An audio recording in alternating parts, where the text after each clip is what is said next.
So we so we have finished the verse number 558, and we are almost reaching the end of the book.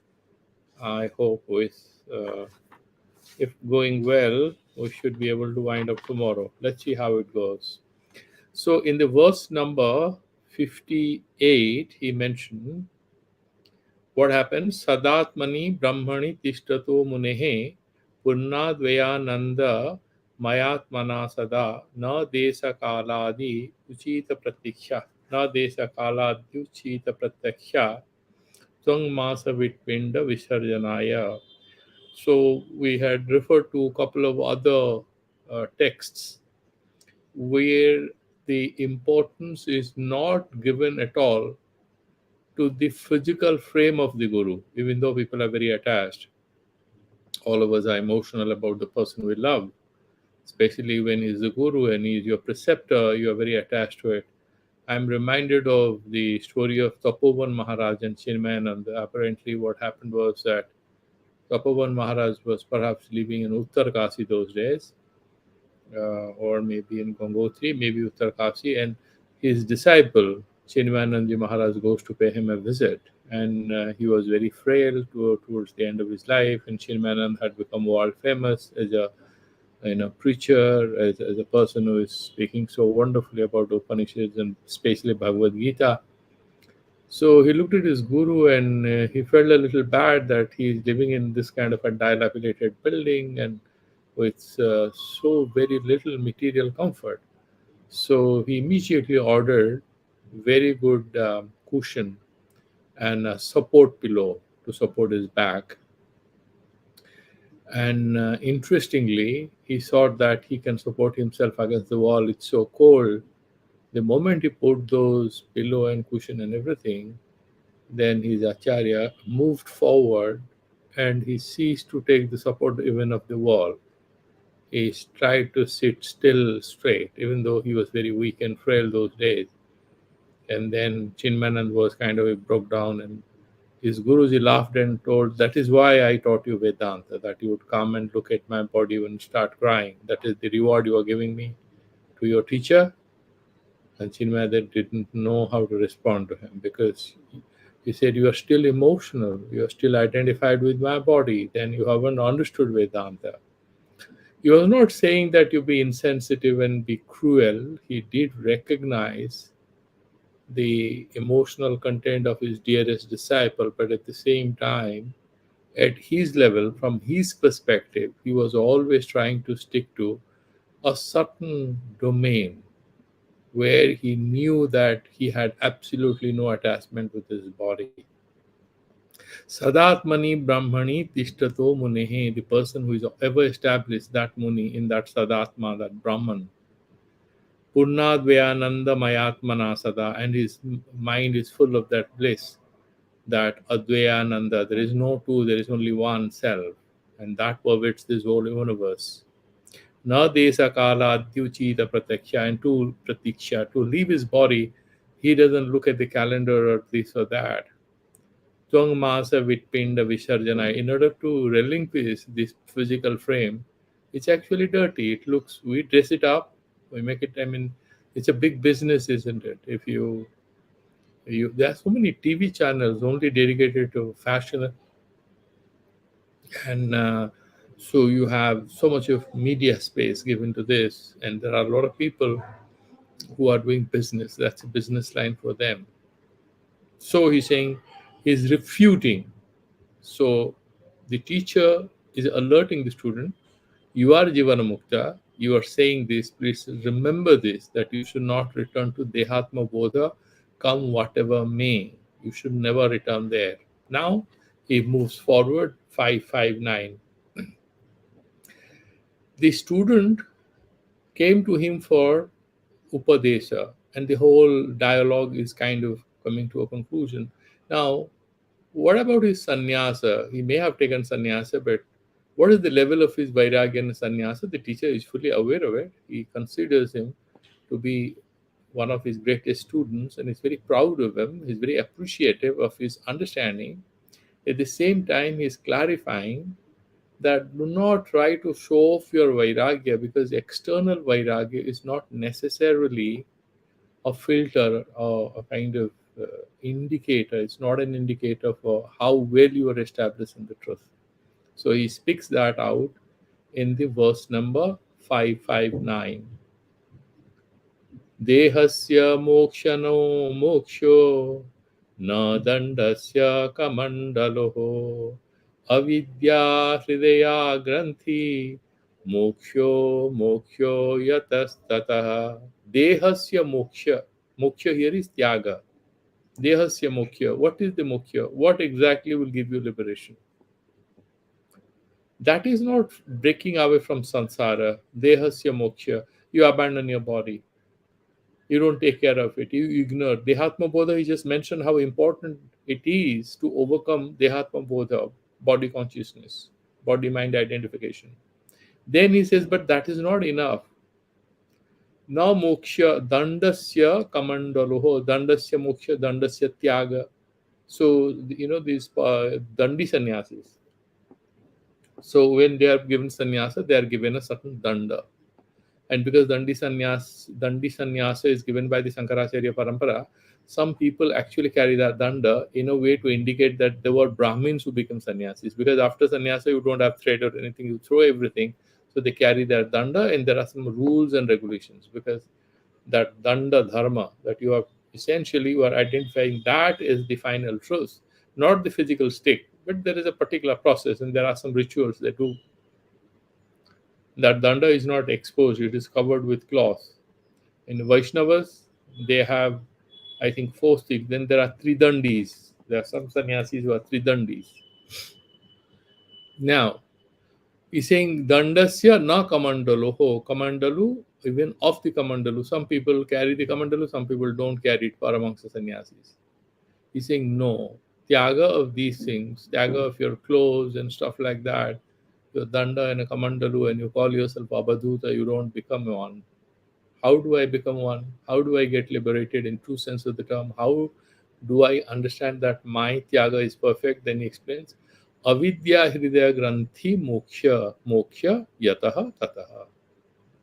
All the other modes of tyaga, all of the other manifestations of tyaga are not perfect tyaga. You know why? Because avidya hridaya granthi moksha moksha eva. So if you can actually get freedom and liberation from what? Avidya granthi, that ignorance.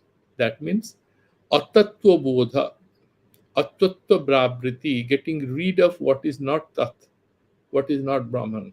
Atat vyavrita, that vritti, brahmakara vritti. When you have that, okay, you have reached the penultimate stage. Until then, this avidya hridaya granthi, that granthi, the knot, it is symbolic of a very difficult problem to deal with, which is avidya, an inability to see the truth as it is. And we have been dealing with the whole way in which the avidya manifests. Avidya will manifest as what? Raga dvesha to start with, vasana. So from avidya starts vasana, purva sanskara visheshaha. All old sanskaras are there in encrypted form in our subconscious, and they manifest as raga and dvesha and all other things. Therefore, he's saying, please keep that in mind. End of the day, your freedom from that avidya granthi, that primitive, primordial ignorance, because of which we identify with the body. So, identification as body is essentially a consequence of what? That primordial ignorance. We have to get rid of that ignorance. Without removing that ignorance, we behaviorally do not try to identify with the body, not so effective. That's why he's again hitting at the root of the problem. Then he goes back where a person, because now the Shishya has taken, he will go somewhere. How does he live? He will say, I will go to Kasi, or I'll live next to a temple so that I can abandon my body. He's a Jivana Mukta. Bhagwan is, the Acharya is destroying all those misconceptions a person may have. I'm a Punyatma, so I need to go to a Tirtha so that I can stay there and leave my body. I'll go to heaven. There is no heaven for Jivana Mukta. It is here and now. It's not a tourist program. You buy a ticket, you go to Paris or anywhere. No. It's here and now. There's nothing great going to happen if a person has Atmajnana. He's not going to look more fair, more attractive, more luminous. No looks. It's all within. Therefore, he clarifies कुल्यायामथ नद्यां वा शिवक्षेत्रेऽपि च त्वरे पर्णं पतति चेत्तेन तरोः किं नु शुभाशुभम्. Now he's saying Kulyam. Kulya is a artificial river. So by Kulya, you can refer to a drain, but most likely Kulya will refer to waterways which are constructed like canals and channels, water channels. Kulyam, Kulyayam in the Kulya, Atha or Nadyamba in a river, Vasiva Kshetri Api, or maybe you are in Lord Kashi Vishwanath's land, or you go to some other place in a Shiva temple, Chatvare, or in the whether any other place. He's just saying whether it is in the middle of a street or in your angan, in your courtyard. How does it make any difference? He's saying this is the exact drashtantika. Then he's giving a drishtanta. Drishtanta is an illustration or an example to refute any anxiety about the location of death. What is he trying to deal with? Removal of any anxiety relating to how do I die, where do I die. And we need to be very careful about it, because a lot of people died during Corona, and how did they die? They were not in control of anything. The funniest thing is that we don't plan our death. And even if you plan, ultimately once you have left, how does it matter how? So it's quite possible that the body is on the bed, it leaves, or you're taking a bath and you abandon your body, or maybe you're in the garden, maybe you're in the temple. It's considered very auspicious, somebody passes away in the temple. But these things are ultimately irrelevant. That is what he's trying to explain by giving an illustration point. He's saying there is a tree, big tree. Parnam patati chet. Now, this particular trees, the leaves, they are dry and they fall off and they swing in the air and they move here and there. And they can get stuck anywhere, maybe on a rooftop, maybe in a drain, maybe in a river. That is what he had mentioned. So, kulyayam atha nadyam va. So that leaf falls in a river or in a drain or in a water channel or in a Shivakshetra or in a river. How does it matter to the tree? Parnam patati chet kulyayam atha nadyam va atha Shivakshetre api chatvarepi taroho parnam patati chet. That leaf of a tree falls there. Chet taroho kingnu shubha subha. What is subha or subha for the plant? The tree. The tree is where it was. The tree has no problem with it. Where it is falling. What is the tree in Drashtantika? Atma. What is the body? The body is comparable with the snake of a cobra or a snake, the skin of a snake, or the leaves of a tree.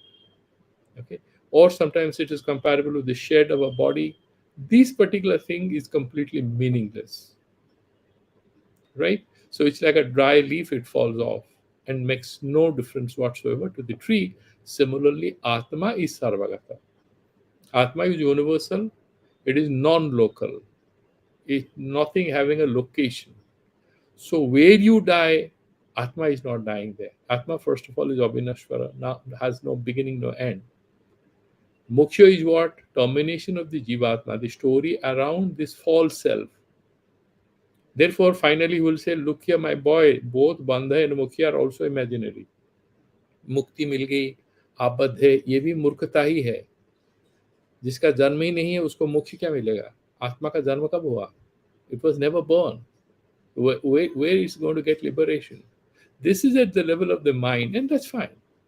We are dealing with the mind because all our problems are beginning in our minds, and therefore we need to terminate this whole thing. And we use the mind to terminate the mind. We use our mind to drop the mind. And then we enter what we call enlightenment, where the mind loses its force over us. The pure self expresses itself. There is nothing like there is a lamp and there's a lantern and it's covered with a turkish towel or something, then you aren't having any light in the room. It's all dark, and you remove that towel, the whole room is again lit up because already there's a lamp. Similarly, when we remove what covers up our luminous self, it doesn't require any external light. That is how it is.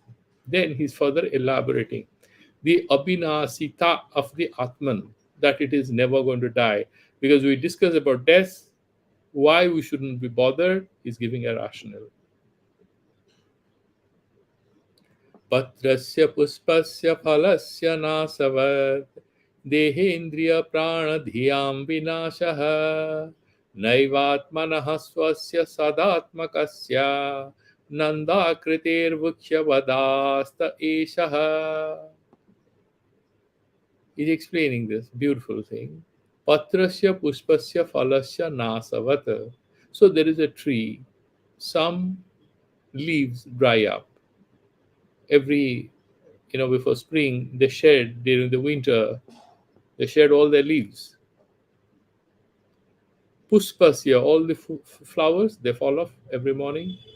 Phalasya, the flowers become fruits, and then what happens? Fruits also drop, or they dry in the plants, they fall off. They rot on the grounds. Either some animals come and eat them, otherwise they rot on the grounds. Nasavat. Look, there are three examples given. The leaf will fly away in the air. The flower will dry in the plant itself and then fall. The fruit is a little bigger, more substantial. It will fall on the ground and it will get decomposed and mix with earth. Or there'll be somebody to pick it up.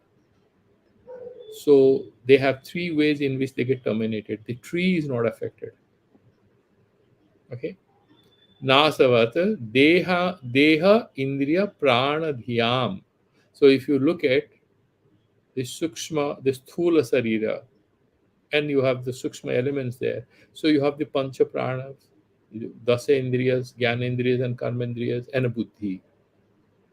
All 17 you remove. Dhyam vinasaha, when it gets, actually, till we have moksha, it's not getting terminated. And it is not real. There is nothing called vinasa, but here it is just an appearance of it, and it's explaining. Vinasaha naiva atmanaha, that death that you are seeing, deha indriya, so you have the physical frame, then you have all 17 elements of the linga sarira together. This whole thing is getting terminated when we die. Na eva atmanaha, that termination or vinas or death has nothing to do with the atma. Why? Swasya sadatmakasya, swasya atmanaha. What is the nature of it? It is Sat Swarupa, Sadatma Rupasya, Sadatmakasya, Ananda Akritehe. And what is that Sadatma Rupa? Sachidananda, Ananda Rupasya, Ananda Akritehe, because the Akriti is blissfulness. That is the shape it has, Ananda Kritehe. Vrikhyavad Asta Eshaha. So he's saying, Na Vrikhyavad Asta Eshaha. So when the trees, flowers, and fruits, they all fall, and the tree also dries up and gets terminated, dies. The Atma will not die because that Atma has nothing to do with it. It's Nirvikara, it's Nirakara, Nishkala, Nishkriya. So that is how he's explaining. If you remember the verse number 27 in the Bhagavad Gita, Jatasya hi dhruvo mrityuhu dhruvang janma mritasya cha. So far, this physical Sukshma Stula thing, you please understand, Stula Sarira, you cannot protect it. Tasmat apariharyo arthe natvam sochitam arhasi. Bhagavan had told Arjuna that you don't waste your time thinking about it. Even if you try to kill the Sukshma Sarira, you cannot, because it has to pass through this karma, be reborn. You have Atma Jnana, you get liberated. Sthula Sarira, you cannot protect. So death of the termination of the Sthula Sarira should not be a cause of our anxiety. And there is this Kaivalya Upanishad, verse number 19. Mayeva sakalam jatam, mai sarvam pratishtitam, mai, Brahman. Bhagavan is saying that everything is imagined in me, sakalam jatam, mai sarvam pratishtitam. They are held by me because he is the Srashta, Bharta, and then he also destroys everything. Mai sarvam layam yati, and everything gets terminated in me, in the self. Tad tad Brahma advayam asmi aham. That Brahma advaya is me. When this fellow is able to say this, in the ultimate level of Atmajnana, where he has no more any Bheda Darshana between him and the Atma Tattva.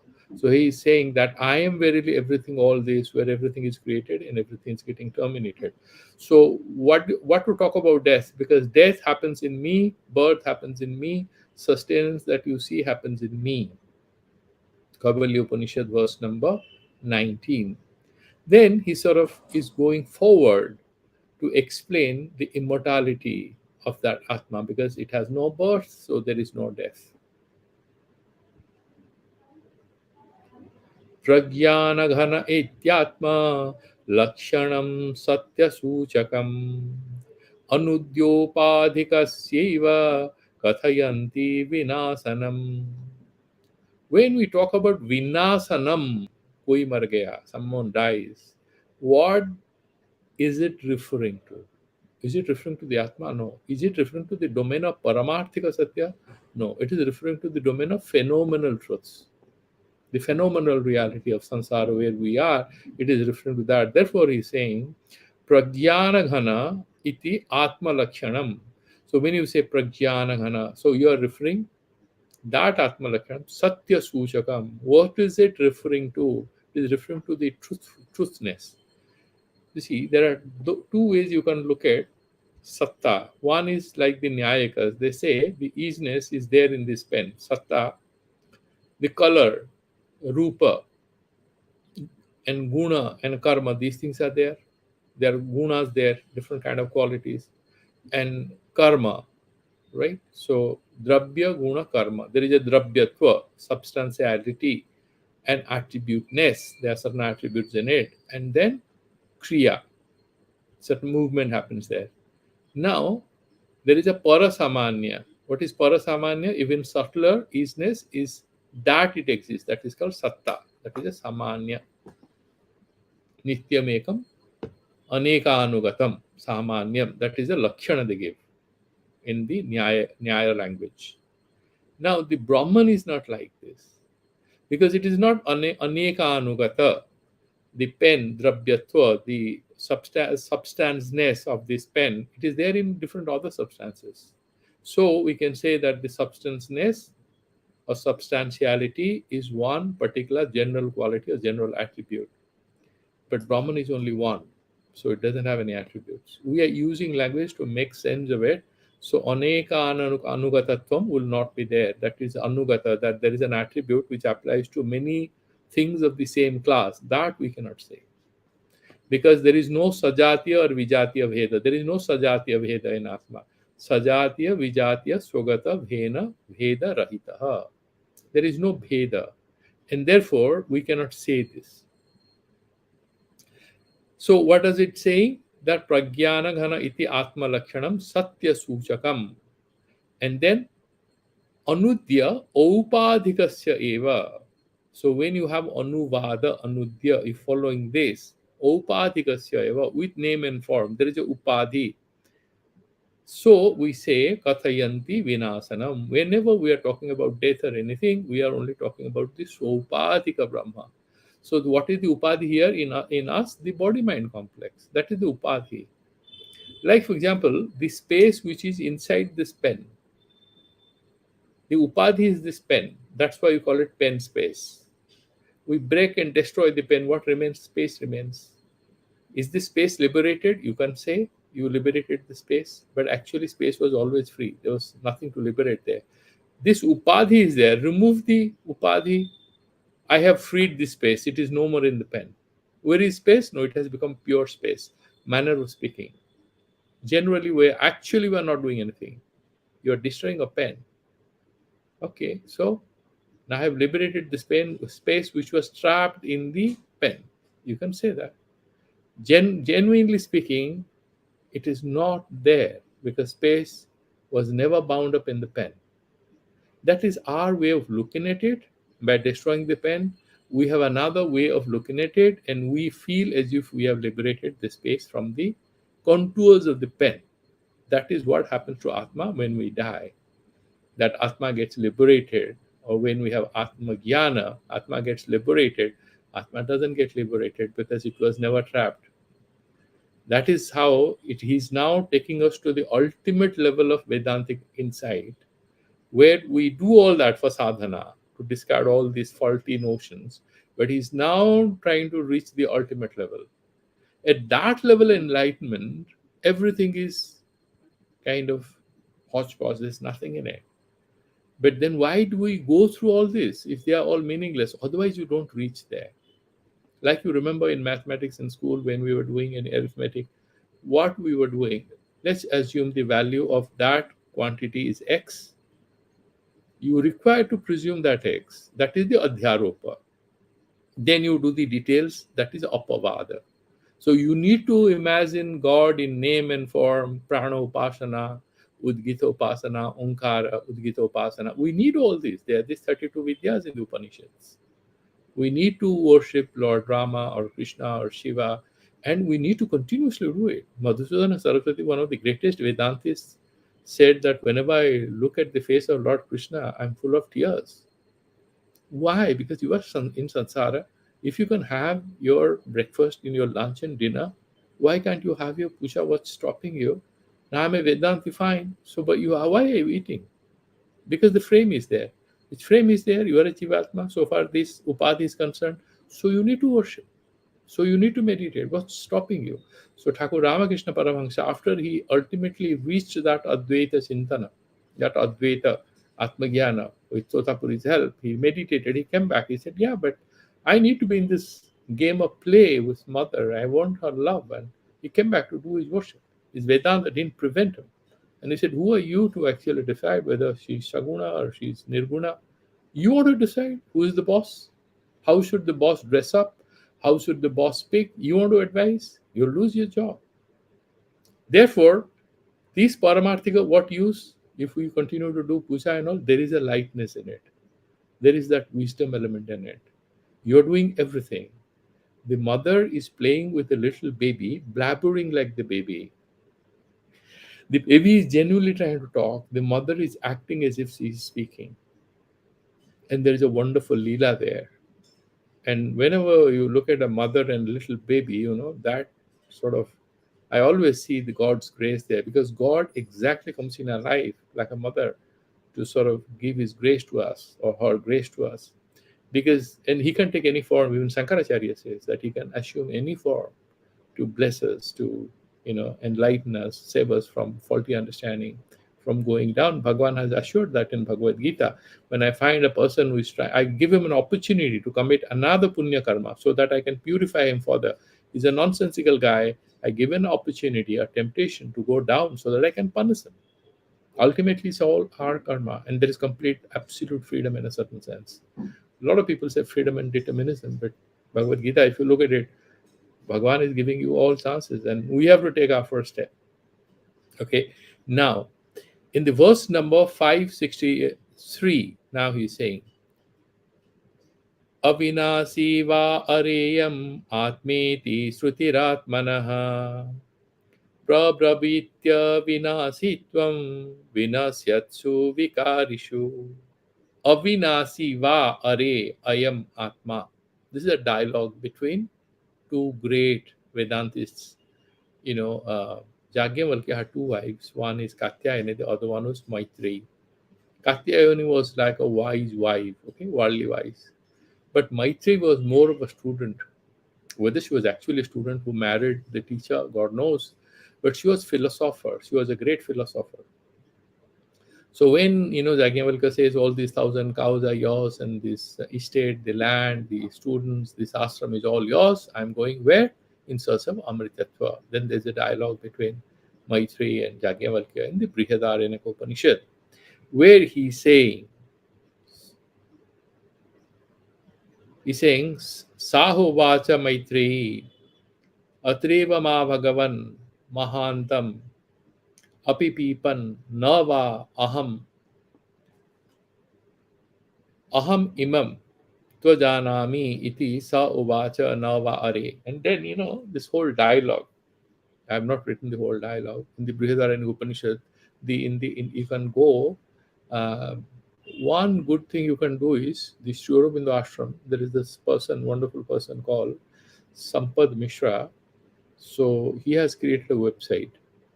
It's called upanishads.org, .in, I suppose. You can Google.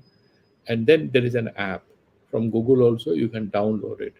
So any Upanishad, it's very simple translation in English and Hindi is available.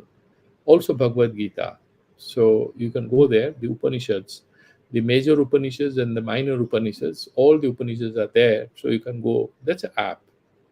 Otherwise, if you are good at Sanskrit, of course, you can follow the Sringeri ashram. They have now all the texts available online for free. Other thing, the IIT Kharagpur guys, they have already done Bhagavad Gita, Brahma Sutra, and Patanjali Yoga Sutra, and others. Slowly they will add because there's a team of people. The IIT Kharagpur, you can go Gita Super Site, which they have done. In Bangalore also there is a team. So the Kharagpur team and the Bangalore team, there's a Chennai team working on it. All IITs. So they are doing wonderful. All the wiki source, the Sanskrit, the group of people in Bangalore, they are working on it. Most of them are IT professionals. You can find, but with English translation, it's available in the Gita Super site and in that upanishads.org.in. You please check. So the verse number I'm just referring for your reference 4:3:13 and 4:3:14. These are the two verses that you have to look, where he's explaining that how this Atma is absolutely not limited by space and location. That is the basic point that he's trying to say. What it appears, it's not. The Atma is not non local, it's universal. So that's why he's saying. So these two verses, verse number 562 and 563, in a way are a commentary, a simplification of the verse number 5:3:13 and 5:3:14 in Brihadaranyaka Upanishad. So I'm not digressing further because we are trying to conclude it, but just the basic message that is presented here is like, please understand, is giving Shruti Pramana, a proof from the Upanishads. The Upanishad always says that the Atma is avinasi, it's not vinasa sila. Are ayam Atma iti Shrutihi Atmanaha prabravit. Then he's avinasi tvam. So he's verily saying pravriti abhinasitvam vyanasyastu. But that is what I think. There was another Upanishad, Kothopanishad. In Kothopanishad also there is a similar shloka. Asariram, this Atma, asariram sarireshu anavastheshu vikarishu, that it tishtati, avastitaha. Sarireshu anavastheshu avastitaha asariram. You might ask, how can something permanent? Can you put a bigger thing on a small thing? Can you put a permanent thing on a temporary thing? That is the question. And how that has to be clarified? It has to be clarified like this. Is the ocean not in the bubble? Is the ocean not present in the water bubble? Is the water bubble outside of the ocean? Can the ocean say, I'm not in the water bubble? It is in the water bubble. Is the water bubble carrying the ocean? No. But it can say, because it is part of that ocean, it doesn't have any independent existence. Like the ocean exists in all the water bubbles, the Atma exists in all the water bubbles that we are. Because it pervades, it permeates everything in that sense. Anavastheshu avasthitaha. These are anavastha. That means they are uncertain, of uncertain presence. Anavastha. Uncertain, they have uncertain presence. They are here now and next moment they may not be there. But the Atma is permanent, but pervading everything in that sense. Asariram sarireshu. Sarira is anavastha. Vikarashila. Beautifully saying in binasyatsu vikarishu. Atma is avinasi. Pervading binasyatsu. All the things which are vinasasila, it's there ever present in all of it. because they're born out of thing and they also immerse in it, because they are appearances and disappearances, not fundamentally real, phenomenally real. That is how this Vedantic language, cryptic language is explaining. Now we'll go to the verse number 564. He's saying now the Karya Karana Bhava is bringing cause and effect. All we see are set of effects. When we go to the causal level, the cause is real, the effect may or may not be there. So you have gold, the ornaments will come out and you smash it, it becomes pure gold. The Karya Karana Bhava. Please understand the Karya Karana Bhava in Nyaya is Asat Karyavada, the new product which is coming out. Sankhya is Parinamavada, Asat Karyavada. Gold becomes ornament, milk becomes curd. So curd was hiding in milk, ghee was hiding in milk. That is the explanation. We don't believe in Parinamavada or Satkaryavada. Ramanuja believes in Brahma Parinamavada. He's saying, God has unimaginable power. Who are you to decide that he cannot take this form? Sansara is real, created by God. God is this whole sansara is the body of God, he says. And God is not affected. Is he Vikarashila? No. Why should he be? He has unimaginable power. That is his theory. Sankaracharya is having Vivartavada. So this is just a projection. That is why it appeals, the Buddhists and the Sankara Advaita kind of thing appeals to the modern scientists. They're saying no, it's all consciousness, outside of the consciousness. Actually, there's nothing, it's just an appearance. But to the normal mind, the Vaishnava theories is likely to appeal more, because to the realist, to the materialist, that will appeal because he's saying, yes, there is a fundamental reality. But the Vedanti says the fundamental reality is not what you experiment with, you try to see, or you observe. Because there is something to observe, and the one has to be there is observer, and there is observation. He's saying, no, there is pure consciousness. All three things are imagined. Now, so this Karya Karana Bhava is captured in couple of verses. Pasana Brikshya Trinadhanya Katambaradya Dagdha Bhavanti Himradeva Yatha Tatheva Dehendriyasu Mana Adi Samasta Drishyam Jnanagni Dagdham Upayanti Paratma Bhavat Vasanta Tilaka Chanda Pasana Brikshya Trinadhanya Katambaradya. Pasana, piece of stone. Briksha, trees, trina, grass, and dhanya, crops, food crops, corns, kata, the bed, ambaradya, and clothes and stuff like that. All that, if you, okay. Dagdha bhavanti, they all get burnt. You burn them, what happens? If you actually, there's a piece of stone, then you expose it to high temperature heat, right? It boils down to silica, it will break down. So he's saying Dagdha Bhavanti Mrid Eva Yatha Tatheva. The way they assume the Karana Bhava. All the Karyas, these are effects, these are products, consequences. They go back to their causal form. They assume that causal form, like you put some golden, beautiful ornaments, beautifully carved, you put them and heat them, they become pure gold. They lose their form. Same way, Tatha Eva Deha Indriyasu Mana Adi Samasta Drishyam. He's putting the whole gambit of Prapancha. Deha, Indriya, all the senses we have. Mana, all this, Mana, Buddhi, you include everything. Mana Adi Samasta Drishyam. Whatever is not Drik is Drishya. Whatever is Drik, that is only one, that is Atma. Other than Atma, everything is Anatma. Everything is Drishya Vargaha. Because we say, this is my mind, I was not happy, I was a little depressed, this is my body, this is my senses.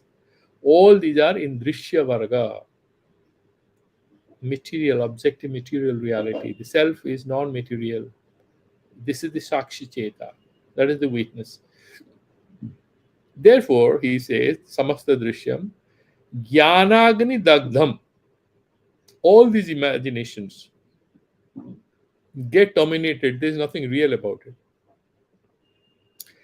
Now, the beautiful thing is like this. We were in dream. It must have happened to you. In a dream, sometimes some creative people, it must have also happened to you. You are writing a paper or you are trying to solve a problem, you fall asleep, and then your mind starts working in your dream. This is called lucid dreaming, and you are trying to solve. Sometimes you wake up and you have already found the answer to the problem that you are trying to solve. You rush to your computer or your table, you want to jot down what you can't do that if you train your mind. It is very creative. It's not bogged down by your rationality in your dream state. Or you are moving, let's imagine, at a beautiful garden and you met some great scientist that is a child you are interested. You're having a conversation with Einstein and you're asking him some questions and he's answering them. Wonderful, isn't it? When you wake up, what happens to that thing? You can hold it? No, it's gone. Sometimes there's a nightmare, you wake up, it's gone. So sometimes a bad thing, sometimes a good thing, they are real only as imaginations. That subjectivity has no basis. The basis is this body mind complex. You cannot say what change led me to that dream and what change will give me another dream. I don't know if scientists have any answers that I can give you some medicine so that you can dream of Jesus or Buddha in your dreams, or you can have a conversation with Lord Ram. I'm sure the medicines will sell. They will have a big market if they can have these kind of things. We don't know if they have. So he's saying Dehendriya Sumanadi Samasta Drishyam Jnanagni Dagdham. When you wake up, that is the wakefulness. That then this whole dreams they get burnt down to nothing. Similarly, this Dehendriya Drishyagata that we think that we are, that is destroyed by Jnanagni. That Bhagavan explained in the Bhagavad Gita. We have already read it. Jnanadi Dagdham Upayanti Paratma Bhavat. So once you have Paratma, Upayanti Paratma Bhavam, they have Paratma Bhava Prapti. There is nothing called going, because are you entering? So he enters Vishate Param. So these are sentences written there. He enters into the Brahma Bhava. Is it a physical location that he can enter? No. These are manners of speaking. Essentially, is referring to that he drops of faulty understanding. That's all. So he similar language is saying upayati paratma bhavam. So that is 464. 564. Let's go to the next verse now. Vilakhanam yatha dhvantam liyate bhanu tejasi tatheva sakalam drishyam brahmani praviliyate. So he enters that paratma bhava. How does that work out? How does that happen? Please explain to me. We can ask that question. He's saying, look here. Bilakshanam yathadvantam. Bilakshanam means it's exactly opposite of light, the darkness. Dvantam is darkness. Liyate, then sun emerges on the eastern horizon in the morning. Where does the night go? It gets dissolved in the sun. Can we say that? We can. Where does the darkness go? Was darkness ever there? This absence of sunlight. So the darkness, some people say darkness exists, some people say darkness is absence of light. So what he's saying, liyante bhanu tejasi tatha eva sakalam drishyam. Similarly, tatha evam, exactly like sakalam drishyam, all that is visible, the anatma varga brahmani praviliyate. Actually, this darkness is not real. Sun comes, it cannot coexist. Similarly, ajnana and the prapancha, the sansara, cannot coexist with atmajnana. That is the simple point he's trying to make. Let's go to the next verse. It's very simple, and he's explaining beautifully this. Ghate naste yatha vyoma vyomeva bhavati sphutam Tathaivopadhivilaye Brahmeva Brahmavit Swayam. Beautiful, very simple. In Mahabharata, similarly, a similar sentence is there in 1255. Ghate vinne yathakasa akasah syad yathapura. The way the sun was there before, ghate nashte, there is ghatakasa, space inside that ghata, the pot. You smash it. Then what happens? So when you destroy it, it will become again that akasha. Same way he's saying, evam dehe Mrite jivo. Similarly, when the body dies, the jivatma, Brahma sampadyate punaha. It returns to Brahma again. Not all jivas, huh? They will come back. They'll go to Swarga, Naraka, they'll come back. I'm talking about the Atma Jnani, he's saying. So they sampadyate punaha. So the return. That means this whole reality in Ajatavada or Gaudapadacharya, they saying which was not there before, not going to be after. How can you say in the middle it can exist? Ado ante yayan nasti vartamane pita tatha. It was not there in the beginning, not there in the end. How can it happen in the middle? So he said, Bilakshanam yathadvantam. So ghate naste yatha vyoma, vyoma eva bhavati sputam. Vyoma is the reality. Akasa is the reality. Space exists. The pot, we have already discussed it to death. Break the pot, space becomes space. This is manner of speaking. Space was always space. Tatha eva upadhi vilaye. That ghata is the upadhi. Pot is this upadhi. That name and form we are attaching. Name and form, body, this person, this, that. Vilaye. This form and name, these are going. Brahmeva Brahmaviswayam. That Brahmavi, that Atmagyani. For us, Naraka Swarga is there because we are not Atmagyanis as yet. So he's saying Brahmeva Brahmavit Swayam. Brahmavit is no more, he is aware of Brahman. He is Brahmavit Brahmeva Bhavati. Why? Because there is no duality anymore. There cannot be a Brahmavit being aware of Brahman. That duality cannot be there. Now, now we are going back to the Atma Upanishad because I had told you that in the towards the end of these verses, he's quoting a lot of slokas from the Atma Upanishad. Now, the verse number 23 is coming here as 5, 6, 7. Kshiram khire yatha kshiptam tailam taile jalam jale sanyuktamekatam yati tathatmanyatma bin munihi. Now, what is this Vilaya in Brahma? Brahma Sampadyate Punaha, you say. Goes back to the Brahman. Brahma Vitswayam Brahma Eva Bhavati. How does that work? Can you explain to me a little? Then Atma Upanishad, there is again a beautiful, simple example. He's saying, Kshiram Kshire Jatha Kiptam. There is a bucket of milk. So you will see that in the milk collection centers in India, we have this cooperative movement. So you have a lot of people, and there are certain electronic gadgets. They come and they check the thickness of the milk. Accordingly, the price is decided. What is the fat content? In 2 seconds, the machine tells you, and then the milk is collected. It's all in the computer thing. Yeah, in the small villages in Gujarat and Maharashtra, I was very impressed. The milk business is not so well in Orissa and Bengal, but yes, they also have cooperatives. But it's not. I mean, the dairy business is not as well as it is in Karnataka and Maharashtra and Gujarat. So, what happens is, and in North India, so the milk is collected. Everybody puts that milk, and it's taken to that coolant. They put it inside, and there is also they will also try to process the pasteurize the milk, take out the fat, and depending on the degree of fat they will say tone, double tone, fully pasteurized, all that, and or they'll make it full cream, and the prices will be written, everything there. These happens in the big dairy farms, but there's a collection center. What happens to the milk which falls into that big plant where a lot of milk is collected? It becomes milk. What was it before? No, it was milk. What has it become now? It becomes it is become part of bigger milk pot.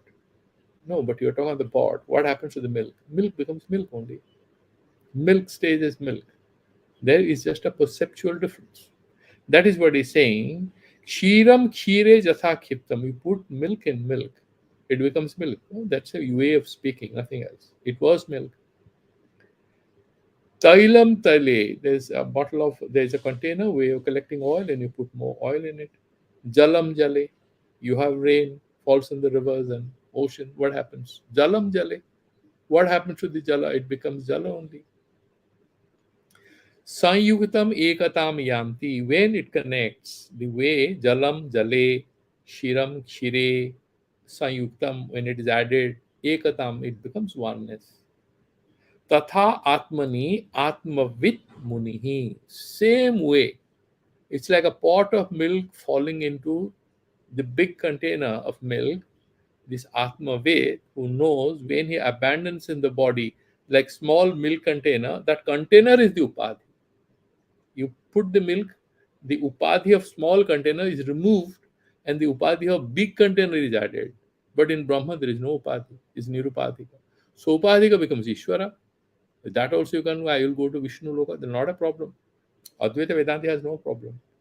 It's friendly with all schools of thought. We have our own approach, but friendly with all schools of thought. Because depending on how you want to deal with it, there is a Upadhi. I'll go to Shiva Loka, okay, go. I want to go to Vishnu Loka, no problem. So Upadhika Brahma only. There is a Nirupadhika Brahma. You are having some Veda Darsana, not a problem. Much better than being here. Go there, enjoy. So that is Atma Upanishad, verse number 23rd. Then we will go to the next verse, Atma Upanishad, verse number 24. एवं विदेह कैवल्यं सन्मात्रत्वमखण्डितं ब्रह्मभाव प्रपद्यैष यतिर्नावर्तते पुनः एवं विदेह Kaivalyam this putting of a container of milk, small container, into the big container, or the raindrops falling into the ocean, the way the comparable example is given. Similarly, when the Jivatma Upadhi is dropped, this Brahmavit Muni gets what is called Videha Kaivalya. Before that, what was he? He was Jivana Mukta. So some prarabdha was there, you're saying, now he gets Videha Kaivalyam. And what is that Videha Kaivalyam? He's defining Sanamatratvam, Sat Matra. So because there is Anunasika, the Ta becomes now Sanamatram, Akhanditam.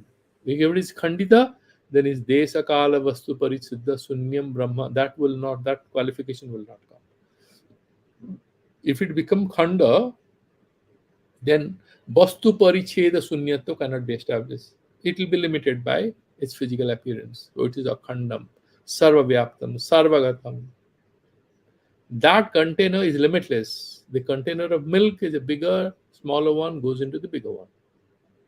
Jivatma falls into the biggest container. That word bigness doesn't apply. Why? It is limitless. It's just one.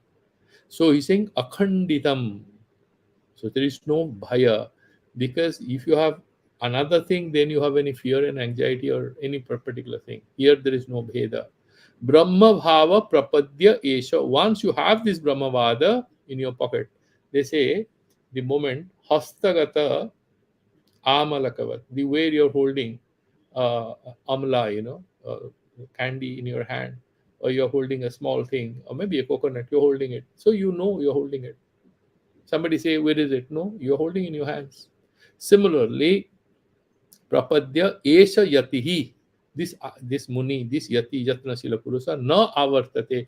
He shall not come here to suffer in this sansara again. That is explaining Videha Kaivalyam. This verse is basically an elaboration of Videha Kaivalyam. He has explained already, but just repeating it. Yati na avartate. That means na punaravartate, sa na punaravartate. He shall not come here. He shall not come here. So the teacher is explaining that. That is verse number 468, which is Atma Upanishad, verse number 24. Now he will mention the Atma Upanishad, verse number 25, which is in our case 569. Sadatmekatva Vijnana Dagdha Vidyadi Varshmanaha Amushya Brahma Bhutatvad Brahmanaha Kuta Udbhavaha. Now, why he no punaravartate, that is being explained here. Why he should not come back? He is giving some solid logic. And it's very beautiful. It's very cogent. It's not difficult to understand. What he's saying? Sad atmekatva vijnana dagdha. Sad. That first imagine that fire. What is that fire? It is not physical fire. This fire word is being referred to vijnana, wisdom, understanding. That Jnanagni. And what is the nature of that Jnanagni? Sad Atmekatva Vijnana, awareness of Sad Atma Ekatva. You are not different from that Sadatma. You are Sadatma, not you are a good person in that sense. Sad Atmekatva. There are three aspects to it. First thing Sat, then Ekatva, Bheda Rahita. There is no duality. And then Atmatva is there. Ekatva Vijnana. That Chetana Swarupa, it's not Jada, it's not in deep sleep that you are. You are also having Ekatva, please understand. You are having Ekatva Anubhava in deep sleep, but it's not Vijnana aspect is not there because you are in deep sleep. Buddhi is asleep. So it's not consciousness. You cannot say that consciousness is always there. That is why in Sadhana Kala here also he's saying much of the business of wisdom happens in the Vijnanamaya Kosha only. Because Anandamaya Kosha, we are having the happiness of being close to the Atma without knowing what the Atma is. That's why we have to wake up and again get into the daily grind. Dagdha avidyadi vashmanaha. Avidya. So the avidya has been burnt out. And then avidya krita, all the names and forms. Avidyadi vashmanaha, the sarira. The sarira whose adi, whose beginning is avidya, born out of ignorance. Physically, the body is there, paramarthikatvena, not fundamentally real. Therefore, we are just imagining this body, it is there, phenomenally, ultimately not there. This is a upadhi. So he's saying when you have vidyadi varsmanaha, amushya means asya, this person, of this Brahma Vidyati, asya Brahma Vidaha, Brahma Bhutatvat. He has become Brahma himself. And then he has become Brahman. Brahmana Kuta Udbhava. And how can the Brahman be born? Because Shruti says he has no beginning, he has no end. Can Brahman be reborn? What are you talking about? No, but Jivatmas get reborn and Atma is also in them. Yes, I never said no because Jivatmas are coming with Upadhis and Upadhis are continuing with them because of ignorance. And because the ignorance has not been removed, it's not been burnt, it's not dagdha with sadatmekatva jnana. That is why they are in the circle. Once you have this ekatva jnana, sadatmekatva jnana, and it is burnt, this avidya, then tatkarya sariradi become nisfala, they become useless, they are abandoned, and what remains is the Brahman, which verily the Atmavid is, and the Brahman cannot be reborn. Jivatma has become fruitless. Jivatma has, it's like if you sterilize a cow, it doesn't give any children anymore. So it's like sterilizing your karma pravriti with Atmajnana. Done. Then we are going to the next verse. We have time. We'll just do one more verse. We'll stop there. So in the verse number 470, he's saying, what is the bandha mukhya? He's saying both are imaginary. In the next few verses, we'll say bandha as well as moksha, that is imaginary. For the sadhaka, they are real. For the siddha, they have no existence. It's like you're in a nightmare. The tigers and the all sorts of things you see, they are real. Once you wake up, they are not real. But you suffered, they are real. So you're fighting with the tiger and everything. That's so far as you are in the dream. Once you wake up, for some time, the impact is there. After that, tiger wasn't real. That is what he's saying. Maya klipto bandha moksho nastah swatmani vastutah yatha rajjo niskriyayang sarpabhasa vinirgamau. Maya klipto bandha mukhyo. Bandha and mukhyo both are imagined because of Maya. Ishvara also comes into the picture because of Maya. Jiva comes into the picture because of Maya. Sansara comes into the picture of Maya. Bandha Moksha obviously come into the picture because of Maya. And then what he says, Nastaha swa atmani vastutaha. This bandha and moksha do not exist in the Atma vastutaha as such. Then what? Yatha rajjo, in the rajju, in the rope. You see sarpa bhasa vinirgamo. So this sarpa bhasa, this appearance of the snake, in that it is moving, all kinds of things. These are imagined. They appear. Similarly, bandha moksha are fundamentally not real. There'll be more verses, and I think tomorrow, let's wind it up on a happy note. So we have 11 more verses. We'll try to do that tomorrow. Let's do the Santi mantras. Any questions? Put it in the group. Tomorrow we'll meet on time. Om Purnamada Purnamidam Purnat Namadhyastate Purnamadaaya Purnamedavasishyate Shanti Om Shanti Shanti Shanti Shri